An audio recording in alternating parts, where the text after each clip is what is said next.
Good morning, Dante. Ano-ano ang mga inaasahan natin ngayong halalan? Magandang umaga, amigo, at ganyan din sa ating mga kasangbahay. Amigo, no, ngayong araw na nga yung inaabangan ng marami nating mga kababayan, lalo na yung mga botante in particular, para sila ay makapamili ng kanilang mga leader kung gusto man nilang i-re-elect o sila ay pipili ng mga panibagong leader ng kanilang mga barangay na siyang mangunguna sa kanila para sa paghahatid ng mga serbisyo publiko. At inaasahan natin na, amigo, na lalabas nga ngayong araw yung ating mga kababayang mga botante para sila ay bumoto sa kanilang mga presinto, yung mga rehistradong botante mula sa iba't ibang panig ng ating bansa. Mayroong 8 oras na inilaan ang Commission on Elections o COMELEC para sa ating mga kababayan na sila ay makaboto sa kanilang mga presinto. Mamayang alas 7, amigo, ay inaasahan natin na formal nang magsisimula itong pagboto ng ating mga kababayan hanggang alas 3 ito ng hapon. Batay sa datos ng Commission on Elections o COMELEC, aabot sa 91,094,822 yung kabuuang mga botante sa bansa. Mahigit sa 67 million dito yung mga barangay voter at mahigit sa 23 million naman ang SK voters. Ang mga probinsya na nangungunang may pinakamaraming botante ay ang Cebu na may mahigit sa 4.5 million na barangay at SK voter. Sinundan ito ng Cavite na may 3.1 million na botante, Pangasinan na may 2.9 million BSKE voter at Laguna at ganyan din ang probinsya ng Bulacan na kapwa may mahigit 2.7 million na mga botante. Mayroong nakalaan na mahigit sa 37,000 na mga voting centers o 201,793 na clustered precinct na nakakalat sa mga rehiyon sa Pilipinas. Mayroon namang mahigit sa 1.4 million na mga kandidato na maglalaban-laban para sa mahigit sa 672,000 na pwesto o elective posts. 42,001 dito ay para sa punong barangay na katumbas ng kabuuang barangay sa buong bansa at 294,007 naman na sangguniang barangay members. Ang bilang ng ihahalal na SK chairperson ay kapareho lamang ng bilang ng mga barangay chairman. Gayun din naman ang SK kagawad ay katumbas din ng kabuuang bilang ng pipiliing miyembro ng sangguniang barangay o SK member. Kaugnay ng halalan nga ngayong araw, amigo, ay paalala ng COMELEC sa ating mga kababayan na sila ay maaga pong pumila para makaboto bago sumapit ang alas 3 kung saan magsasara na mamayang hapon ang botohan.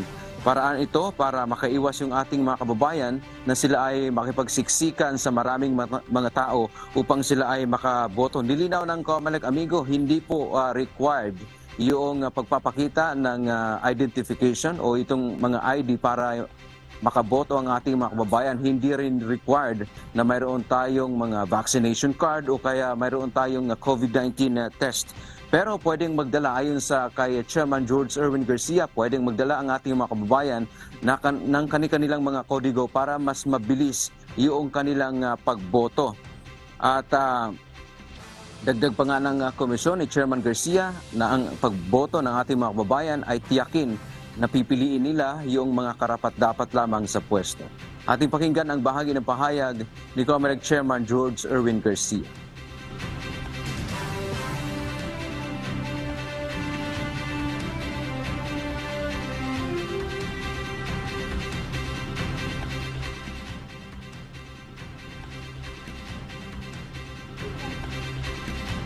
Samantala, amigo, inilaan naman ng COMELEC ang alas 5 hanggang alas 7 ng umaga mamaya para sa early voting o maagang pagboto ng ating mga kababayan na nasa vulnerable sectors tulad ng buntis, matatanda at persons with disability o PWD para sila ay hindi na makipagsiksikan sa maraming tao. Mayroon nito sa Muntinlupa City at gayon din sa Naga City. May pilot testing naman ang mall voting na gagawin sa 11 mall sa bansa.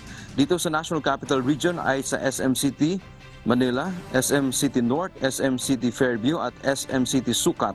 Sa Legazpi City Albay naman ay sa SM City Legazpi, SM City Consolacion naman sa Cebu. Sa Robinsons Malls naman ay sa Robinsons Manila, Magnolia, Metro East, Las Piñas, dito yan sa National Capital Region, at mayroon din sa Robinsons Galleria dyan sa Cebu City. Target din nito, amigo, na maalwanan yung ating mga kababayan na bumoto sa mas malalaking mga lugar. May pilot testing din ng automated barangay at sangguniang kabataan elections sa Barangay Pasong Tamo dyan sa Quezon City na mayroong mahigit sa 60,000 na mga botante. Barangay Paliparan 3 at Zone 2 dyan sa Dasmariñas, Cavite. Aabot naman sa mahigit sa 113,000 ang inaasahang buboto dito sa automated BSKE sa nasabing mga barangay. Dahil nga automated ito, amigo, gumagamit sila ng makina o ang vote counting machine para sila ay makaboto.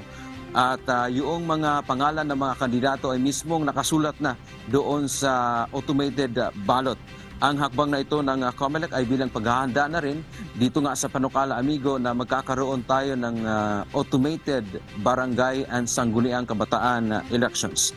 At ang isa pa sa naging paalala nga ni Chairman Garcia dito, amigo, lalo na sa ating mga kababayan, no, na hindi nakaboto noong 2022 national and local elections, ay dapat pong masiguro ninyo na kayo ay makaboto mamaya o ngayong araw, dahil kung hindi ay kayo'y ma-deactivate dahil dalawang magkasunod na halalan kapag hindi nakaboto ay deactivated at maaaring hindi kayo maaboto sa darating na 2025 midterm elections. At sa ngayon din, amigo, batay sa ibinigay na schedule ni Chairman Garcia, ngayong umaga ay una siyang pupunta sa early voting dyan sa Muntinlupa, kung saan nakita natin kanina may mga pinadala na siyang video na marami na tayong mga kababayang mga may kapansanan, mga senior citizen na pumila dahil itong early voting ay para ito sa kanila, no, amigo. At ayon pa kay Chairman Garcia, inaasahan natin na yung proclamation ng mga kandidato, dahil karamihan naman kasi ng mga barangay ay manual yung kanilang pagboto, ay mga 8 hanggang midnight mamaya yung mayroong maiproclaim na mga kandidato. Pero itong 3 barangay naman na may automated elections ay naaasahan natin na ayon pa kay Chairman Garcia mga 6 p.m. Medyo mabilis kasi sila, amigo, no, ay makapag-proclaim na ng mga kandidato.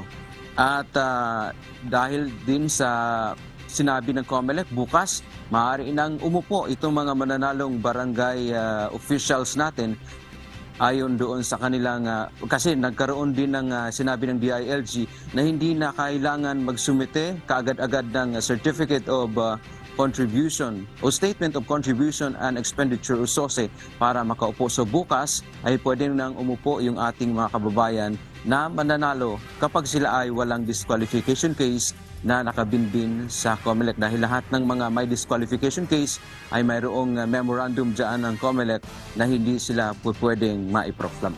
Yan ang ating update mula dito sa COMELEC, Command and Operations Center. Balik sa iyo, amigo. Yes, Dante, nabanggit mo, no, yung para sa early voting dun sa mga PWD, matatanda, mga buntis, 5 to 7 a.m. At piling lugar lang yun, Dante. Pero doon sa mga regular na mga polling precinct, meron ba nga asahang mga priority lane para sa mga senior citizen, mga buntis at PWD na darating pa, Dante? Yes, amigo, tama yan. Lahat ng mga presinto ay mayroon niya mga priority lane para sa ating mga kababayan na nasa vulnerable sector, yung mga buntis, yung mga matatanda na o senior citizen, yung may mga kapansanan. Meron yan silang mga bagang special lane na inilaan ang Commission on Elections para naman hindi sila mahirapan na makaboto kung sila man ay gusto talagang bumoto nitong ating barangay at sangguniang kabataan elections, amigo. Alright, maraming salamat, Dante Amento, nag-uulat ng live mula sa COMELEC Command and Operations Center, Manila.